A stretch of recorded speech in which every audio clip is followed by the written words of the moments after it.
मैं एक पाकिस्तानी स्नाइपर वजीरिस्तान में दहशतगर्दों के खिलाफ एक खतरनाक मिशन पर। कहानी की तरफ जाने से पहले आपसे गुजारिश है कि चैनल को सब्सक्राइब कीजिए और वीडियो को लाइक कीजिए। आइए कहानी की तरफ चलते हैं।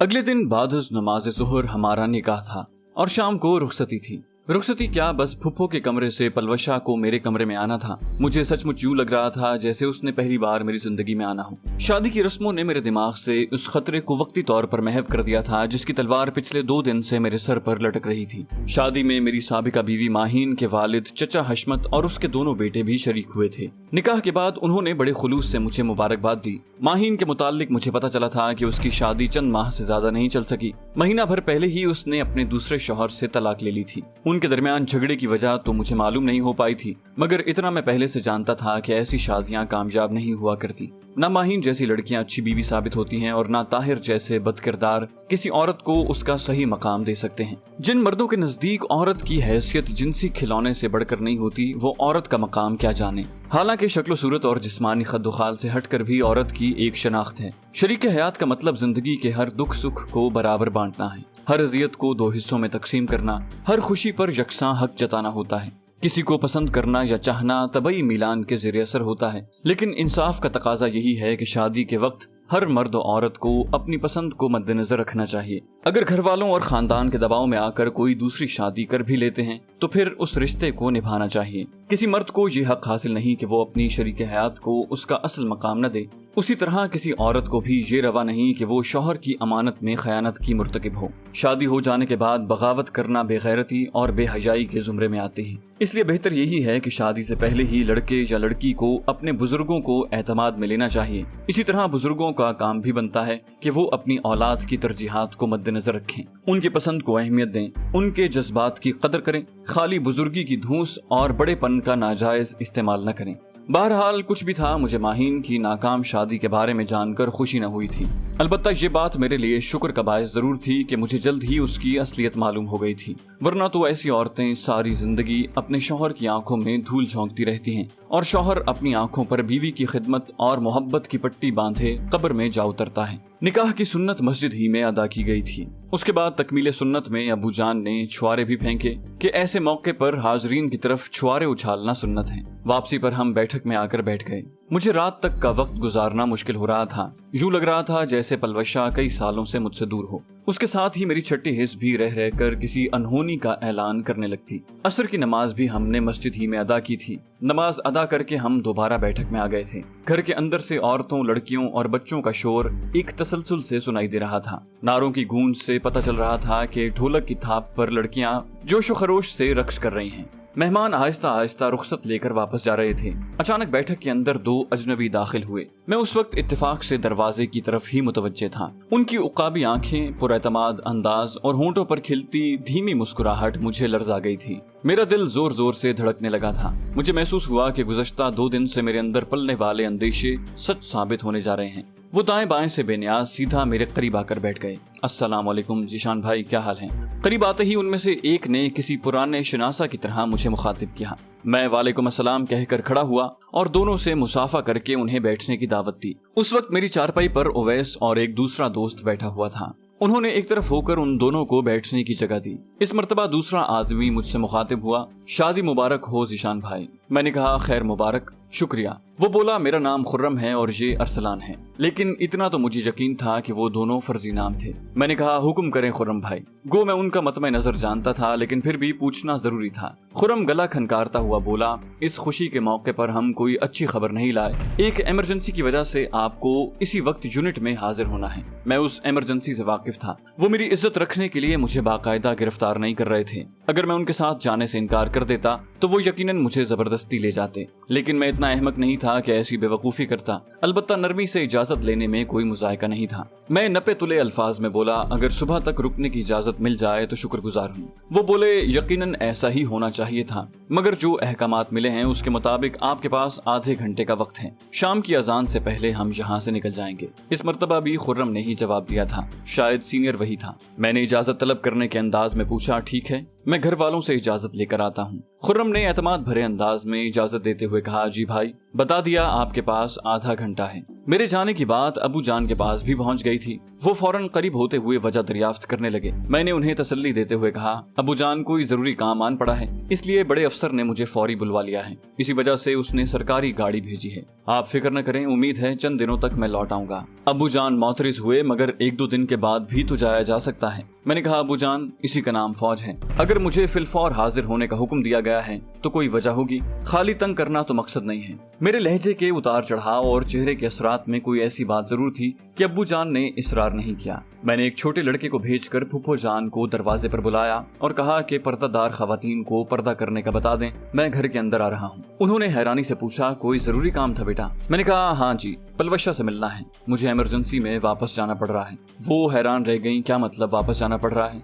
मैंने कहा, फुफ्फो जान कह तो दिया कि इमरजेंसी है, ज्यादा सवाल जवाब का वक्त नहीं, मैंने फौरन जाना है। फुफ्फो जान बादल नखास्ता सर झटकती हुई अंदर घुस गईं। 1-2 मिनट इंतजार के बाद मुझे भी अंदर जाने की इजाजत मिली। मैं सीधा दुल्हन के कमरे की तरफ बढ़ा। फुफ्फो जान ने वहाँ मौजूद खवातीन को बाहर निकाल दिया था। उस वक्त दूल्हे का दुल्हन के कमरे में जाना सबके लिए चंबे का बायस था, मगर मेरे पास उनकी हैरानी दूर करने का वक्त नहीं था। मेरे अंदर दाखिल होते ही पलवशा घूंघट उठाते हुए अपनी जगह पर खड़ी हो गई। उसके चेहरे पर नजर पड़ते ही एक लम्हे के लिए मैं सारी परेशानियां भूल गया। रिवायती दुल्हन का रूप धारे वो तख्ते हुस्न पर बराजमान किसी मुल्क की मलिका लग रही थी। राजू, क्या हुआ? खाला जान कह रही हैं कि आपने अभी वापस जाना है। मैंने कहा, सब ठीक हो जाएगा, मगर अपने लहजे में एतमाद का फुकदान खुद मुझे बुरी तरह खल रहा था। वो तो फिर पलवशा थी जो मेरे दिल में छुपे ख्यालात को बताया करती थी। वो बोली, राजू, मुझे डर लग रहा है। मैंने कहा, गलत फहमियां ज्यादा अरसा तक बरकरार नहीं रह पाती, मैं इंशाल्लाह जल्द लौट आऊंगा। मेरा ख्याल है एल्बर्ट ब्रुक ने मेरी वीडियोस एजेंसियों तक पहुंचा दी हैं।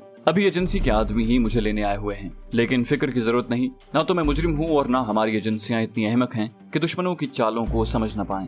उसने सिसकते हुए कहा, मैं आपके साथ जाऊंगी। मैंने कहा, पागल मत बनो, घर वालों को कौन तसल्ली देगा, और तुम अपने सरदार भाई को फोन करके मेरी खैरियत मालूम कर लेना, मैं उसका फोन नंबर तुम्हें दे देता हूँ। वो मुझसे हुई, राजू, आप मुझे साथ ले जाएं, मैं मुतल्लिका ऑफिसर से बात करके उनकी गलत फहमी दूर करने की कोशिश करूंगी। मैंने कहा, छोड़ो इस बहस को, तुम कहीं भी नहीं जा रही, बस मेरे बाद मेरे अब्बू जान और फुफ्फो का ख्याल रखना। और देखो मैं अपनी चंदा के लिए कितने प्यारे कंगन लाया हूँ। मैंने जेब से खूबसूरत कीमती कंगन निकाल कर उसकी रेशमी कलाइयों में पहनाए। वो बेआवाज आंसू बहाने लगी। मैंने कहा, यकीनन तुम्हारे आंसू मुझे इतनी तकलीफ दे रहे हैं जितनी किसी को आलम नज़ा में हो सकती है। वो बोली, राजू, अगर आपको कुछ हुआ तो आपकी पलवशा जिंदा नहीं रह पाएगी। मैंने कहा, मुझे कुछ नहीं होगा। वो बोली, अगर हम दोनों भाग जाएं। उसने उम्मीद भरे लहजे में तजवीज पेश की। मैंने कहा, बेवकूफों वाली बात ना करो, ऐसा करके मैं खुद पर लगे इल्जामों को सच साबित कर दूंगा।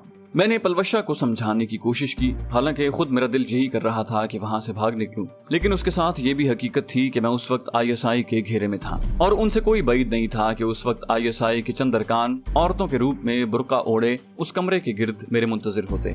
भागकर अपने लिए सख्तियां बढ़ाने से बेहतर था कि मैं आराम से अपनी गिरफ्तारी देता, और मैंने यही किया। बड़ी मुश्किल से मैंने पलवशा को राजी किया। वो बार बार रोने लगती। वो एक ही रट लगा रही थी कि उसे डर लग रहा है। गो डरा हुआ तो मैं भी था। अगर कोई हौसले की बात थी तो वो ये थी कि मेरा दामन किसी भी किस्म की गद्दारी और जुर्म से पाक था। अलबत्ता ये मालूम नहीं था कि मेरी बेगुनाही कितने अरसे बाद साबित होगी। मैंने तो ये मंसूबा बनाया हुआ था कि पलवशा को घर में पहुंचाकर अपनी बेगुनाही के सबूत ढूंढने जाता, मगर उससे पहले ही ये मुसीबत टूट पड़ी। पलवशा से अलविदाई मुलाकात करके मैंने उसे सरदार का मोबाइल नंबर लिख कर दिया और कमरे से बाहर निकल आया। फुफ्फो जान मेरी मुंतजिर थी। उन्हें जल्दी लौट आने का कहकर मैं घर से निकल गया। बैठक में अब्बू जान और चंद दूसरे अहबाब से हशाश बशाश अंदाज में मिलते हुए मैं खुर्रम और अरसलान के पास आ गया। चलें भाई। सख्त परेशान होने के बावजूद मैंने बज़ाहिर मज़ाहिया अंदाज अपनाया हुआ था ताकि किसी को मेरी परेशानी के बारे में मालूम न हो। वो दोनों असबात में सर हिलाते हुए मेरे साथ चल पड़े। हमारे दरवाजे पर ही एक काले शीशों वाली डबल केबिन खड़ी थी जिसकी बॉडी में 3 आदमी बैठे हुए थे। मैं खुर्रम और अरसलान के दरमियान अकबी निशिस्त पर बैठ गया। अगली सीट पर पहले ही से 2 आदमी मौजूद थे। हमारे बैठते ही ड्राइवर ने गाड़ी मोड़ी और हम गांव से बाहर की तरफ चल पड़े। बड़ी सड़क पर आते ही अरसलान नामी आदमी ने जेब से एक काले रंग का कपड़ा निकाला और मेरे सर पर चढ़ा दिया। अब इर्द गिर्द के सारे मनाजिर अंधेरे में डूब गए थे। गाड़ी काफी देर चलती रही। इस दौरान किसी ने भी बातचीत नहीं की थी। मैं भी खामोश बैठा आने वाले लम्हात पर सोच रहा था। मैं जानता था कि एजेंसी वाले मुल्क दुश्मनों के लिए कैसे जल्लाद के रूप में होते हैं। गो मैं मुल्क दुश्मन नहीं था, लेकिन मेरे खिलाफ जो सबूत मौजूद थे वो मुझे मुल्क दुश्मन साबित करते थे, और मेरा बेगुनाह होना मेरे कहने से तो साबित नहीं हो रहा था। एजेंसी का अपना तरीकाकार था। अब न जाने उन्होंने किस तरीके से मेरी बेगुनाही का यकीन करना था। हमारा सफर चंद घंटे जारी रहा। इस दौरान गाड़ी ने कई मोड़ काटे थे। मेरा अंदाजा यही था कि हम रावलपिंडी शहर में दाखिल हुए थे, लेकिन यकीन से कुछ कहना मुश्किल था। ट्रैफिक और लोगों के मिले जुले शोर से किसी शहर के बारे में अंदाजा लगाना मुश्किल था। गाड़ी के रुकने पर भी उन्होंने मेरे सर पर से कपड़ा न उतारा। मेरे दाएं जानिब अरसलान बैठा हुआ था। उसी ने मुझे बाजू से पकड़कर गाड़ी से नीचे उतारा और एक जानिब आगे बढ़ा दिया। उसके साथ चलते हुए मैंने 3-4 मोड़ काटे, 2 बार सीढ़ियां उतरी और फिर मेरे सफर का इख्तिताम हो गया। मेरे सर से कपड़ा उतारा गया। वो हर किस्म के सामान से आरी कमरा था। बस एक कोने में लकड़ी का तख्त नस्ब था जो जमीन से फुट भर ऊंचा था। उस पर एक कंबल बिछा था और सफेद रंग का तकिया पड़ा हुआ था। मैंने सरसरी नजर दौड़ाकर कमरे का जायजा लिया। मेरे साथ वहां तक अकेला अरसलान ही आया था। मेरी जामा तलाशी लेकर उसने मेरी जेबों से तमाम चीजें निकालकर एक मोमी लिफाफे में डाली और खामोशी से बाहर निकल गया। जाते हुए वो लोहे का मजबूत दरवाजा बंद कर गया था। यकीनन उनकी जिम्मेदारी मुझे वहां तक लाने की ही थी। पूछगिछ के लिए किसी और ने आना था। मैं लकड़ी के फट्टे पर लेट गया। मेरी किस्मत में इंतजार ही लिखा था। थोड़ी देर के बाद एक आदमी मेरे लिए खाना लेकर आया। वो अकेला था और बगैर किसी हथियार के था। कमरे में कोई मेज तो मौजूद नहीं था। उसने खाने की ट्रे मेरे सामने बिस्तर पर रखी और कुछ कहे बिना बाहर निकल गया। भूख न होने के बावजूद मैंने चंद निवाले जहर मार किए और गुस्ल खाने में घुसकर वुजू करने लगा। शाम की नमाज सफर की नजर हो गई थी। शाम की कज़ा नमाज पढ़कर मैंने इशा की नमाज अदा की और सोने के लिए लेट गया। काफी देर करवटें बदलने के बाद ही मैं सोने में कामयाब हो सका था। देर से सोने के बावजूद सुबह जल्दी मेरी आंख खुल गई थी। घड़ी की गैर मौजूदगी में मैं वक्त का अंदाजा तो न कर सका, बस अंदाजे से ही नमाज अदा की और दोबारा लेट गया। थोड़ी देर बाद मेरे लिए नाश्ता आ गया और फिर मैं नाश्ते से बामुश्किल फारिग ही हुआ था कि दरवाजा खोलकर एक आदमी प्लास्टिक की कुर्सी उठाए हुए अंदर दाखिल हुआ। कुर्सी उसने मेरे चारपाई के सामने रखी और नाश्ते के खाली बर्तन उठाकर बाहर निकल गया। उसके बाहर जाने के चंद लम्हे बाद कदमों की आहट हुई। आने वाली शख्सियत को देखकर मैं हैरानी से उछल पड़ा। वो मेजर औरंगजेब थे। मैं बेख्तियार खड़ा हो गया। बैठो। कुर्सी पर नशिस्त संभालते हुए वो संजीदा लहजे में बोला। उसके चेहरे पर शनासाई की हल्की सी भी रमक नहीं थी। मैं आहिस्तगी से बैठ गया। चंद लम्हे मुझे घूरने के बाद वो बगैर किसी तमहीदी जुमले के बराह रास्त मतलब की बात पर आ गया। तो ऐसा करने की वजह क्या थी? अपनी महबूबा की जान बचाना, डॉलर्स या ग्रीन कार्ड का हुसूल? मैं नपे तुले अल्फाज में बोला, ऐसा कुछ भी नहीं है सर, असल कहानी कोई और है। वो बोला, तो फिर शुरू हो जाओ।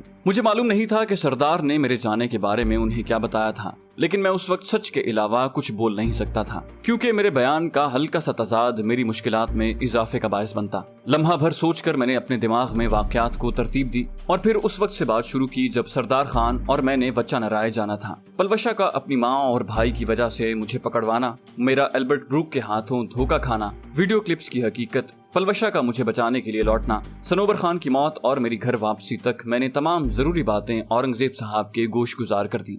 इस दौरान उसने मुझे टोकने या किसी किस्म के सवाल करने की जरूरत महसूस नहीं की थी। मेरी बात खत्म होते ही वो कहने लगा, तुमने रिहा होते ही डी ब्लॉक में राब्ता करने की कोशिश क्यों नहीं की थी? या मैंने तुम्हें अल्फा 2 यानी सबील खान से राब्ता करने का कहा था, उसे भी तुमने अपनी रिहाई के बारे में नहीं बताया था? मैंने कहा, क्योंकि मैं अपनी रिहाई के सबूत हासिल करके ही आपसे राब्ता करना चाहता था। वो बोले, जानते हो, हमारे जराए ने ये बताया है कि तुमने सनोबर खान को अपने अमरीकी आकाओं के कहने पर कत्ल किया है। सनोबर खान की अमरीकियों से कोई अनबन हो गई थी और उन्होंने तुम्हारे जरिए उसका कांटा निकाल दिया। एल्बर्ट ब्रूक वाकई खबीस शख्स था। सनोबर खान का कत्ल, जिसकी बदौलत मुझ पर गद्दारी का इल्जाम हो सकता था, वो उसे भी मेरी मुखालिफत में इस्तेमाल कर चुका था।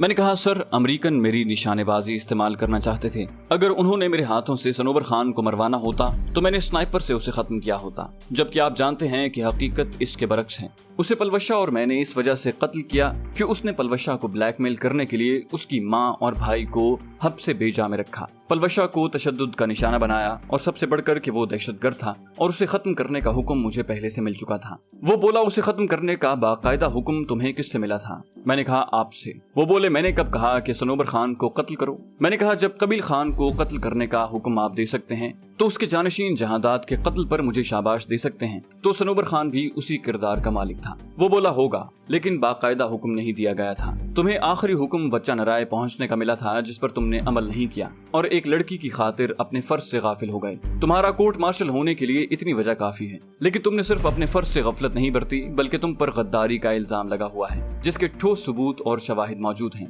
तुमने पाक आर्मी के कई जवानों और ऑफिसर्स को शहीद करने का एतराफ किया है और उसके लिए रकम वसूल की है। अब तुम्हारा ये कहना कि वो फकत एक ड्रामा था, तो ये बात कोई नहीं मानेगा। मैंने कहा सर ये मेरे खिलाफ एक बहुत बड़ी साजिश है। अमेरिका में कोर्स के दौरान भी उन्होंने मुझे वरगलाने की कोशिश की थी और फिर मुझे अपने दोस्त सरदार की खातिर उनका काम करना पड़ा। मैंने उसे अमेरिका वाली सारी बात सुना दी। वो बोला ये सारी बात सरदार मुझे बता चुका है और ये बात तुम्हारे किरदार को और मशकूक कर रही है। कर्नल कॉलिन फील्ड ने तुमसे पहली मुलाकात में इसी बात का हवाला दिया है कि एल्बर्ट ब्रूक अमेरिका ही से तुम्हें अपने लिए काम करने पर मायल कर चुका था और तुमने नामालूम वजूहात की बिना पर कुछ मोहलत तलब की थी। इसी तरह सरदार खान के बकौल वहाँ अमेरिका में भी तुम अकेले ही उनसे मुलाकातें भी करते थे और उनके लिए काम भी करते रहे हो। सरदार को वही मालूम है जो उसने तुम्हारी जुबान से सुना है। बाकी वापसी पर तुम्हारे अकाउंट में काफी भारी रकम भी जमा की गई। एक सिपाही के लिए $50,000 कोई मामूली रकम नहीं होती। मैंने कहा वो रकम मुझे स्नाइपर कोर्स में पहली पोजीशन लेने पर बतौर इनाम मिली थी।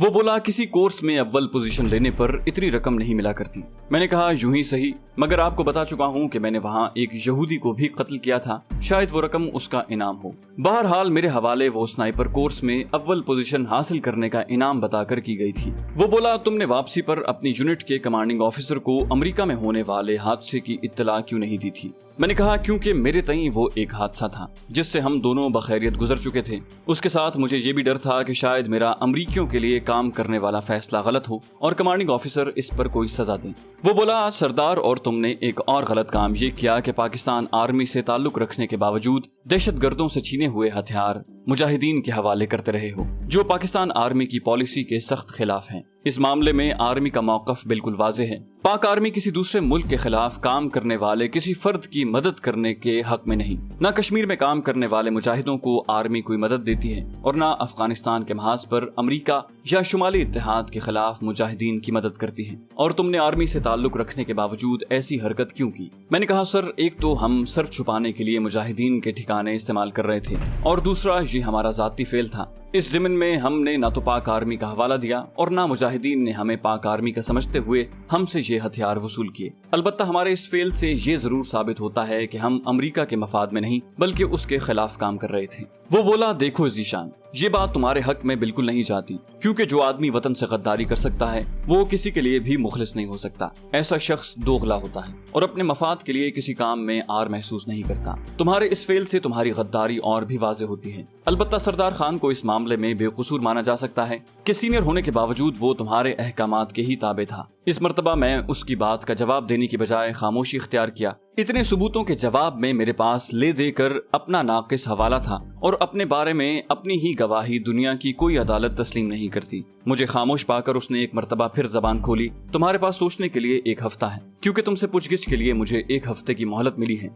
अगर इस दौरान तुम अपने जुर्म का एतराफ कर लेते हो तो ठीक, वरना इसके बाद तुम्हें स्पेशल ब्रांच के हवाले कर दिया जाएगा और बात मेरे हाथों से निकल जाएगी। मैंने 2 टोक लहजे में कहा, जो हकीकत थी वो मैंने बता दी है सर। वो बोला सिर्फ तुम्हारा कह देना काफी नहीं, कोई सबूत है तो पेश करो। मैंने कहा सबूत के लिए मेरी गुज़श्ता कारकर्दगी के अलावा कुछ नहीं। उसने कहा एक आखिरी सवाल, तुमने शुरू दिनों में दावा किया था कि एक अमेरिकन स्नाइपर तुम्हारी गोली का निशाना बना है, जिससे तुम्हारे हाथ बैरेट M107 ग्लॉक पिस्टल, एक कीमती घड़ी और भी काफी चीजें हाथ लगी थी। इतना कहकर वो एक लम्हे के लिए खामोश हुआ और फिर अपनी बात मुकम्मल करते हुए बोला, क्या वो सामान वाकई में किसी स्नाइपर को हलाक करने के बाद तुम्हारे हाथ लगा था या अमरीकियों ने अपने एजेंट के हवाले जरूरत का सामान भेजा था? मेरे चेहरे पर फीकी मुस्कुराहट जाहिर हुई। मैंने कहा इसका गवाह तो सरदार खान की सूरत में मौजूद है। मेजर औरंगजेब ने नफी में सर हिलाया, नहीं। सरदार खान के कहने के मुताबिक जब तुमने मुखालिफ पहाड़ी पर मौजूद स्नाइपर को हलाक किया था तो बाइसरार तुम उस पहाड़ी की तरफ अकेले गए थे और वहां से लौटते वक्त तुम्हारे पास वो तमाम सामान मौजूद था।